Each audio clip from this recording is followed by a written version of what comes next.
Olunaku lulungi, mwebale nnyo okujja, mwebale okunyaniriza wano. Yes. Okay, tutandikira ku bano tukulaba okomye mu bato banno. Omulamu ati leero okwati oli bato. Omulamwa gwa ku nurturing n'okugruminga talent z'abaana bano.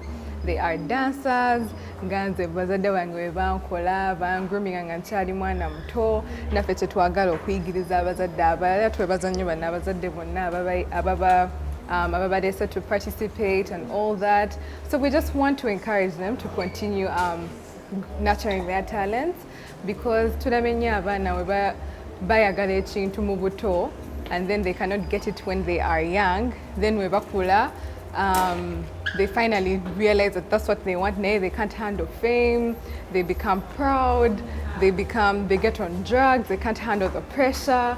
But then when you start grooming them when they are still young and show them that it's such a normal thing, it's such a beautiful thing to share your talent, you know, tugenda kuza abaana nga balimu ekintu. Yes.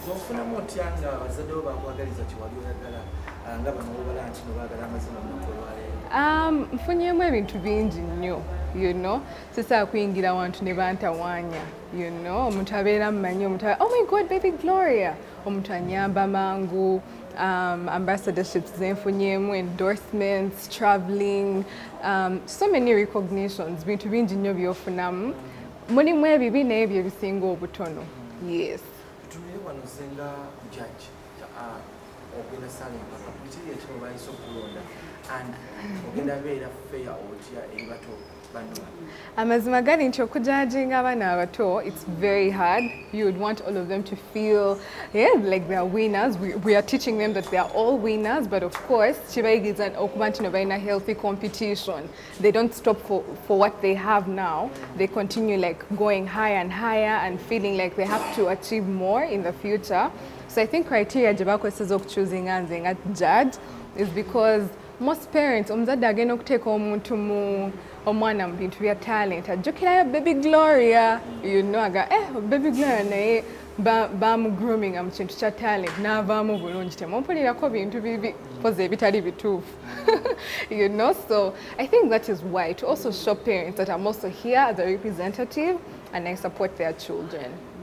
I love them so much too. Oh, why? When not Jackie baby, when I'm pita mu bine ebintu. But anyway, I'm still a babe. I'll be someone's baby too. Yeah. Sooner or later? Later. Yeah.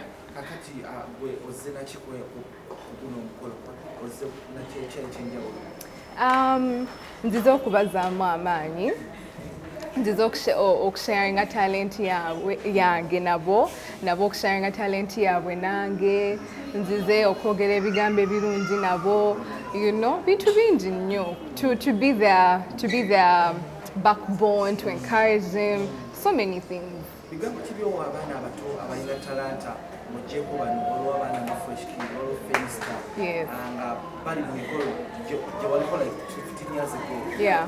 Bigambo ki ntanda ki gy'obasibirira mu maaso g'amawulire? Entanda gye mbasibirira abaana abato abali in fame, to always stay true to themselves, bajjukirenga principles zaabwe. Abantu abasinga, when you're in fame, they want to make you do so many things that they want to do so many things that are not a part of their principles that have been input in them, you know. So I want them to stay true to themselves and okwekwata Katonda. Wekwata Katonda, kuyisa wangi, akuwanguza. Yeah, byo byembagamba.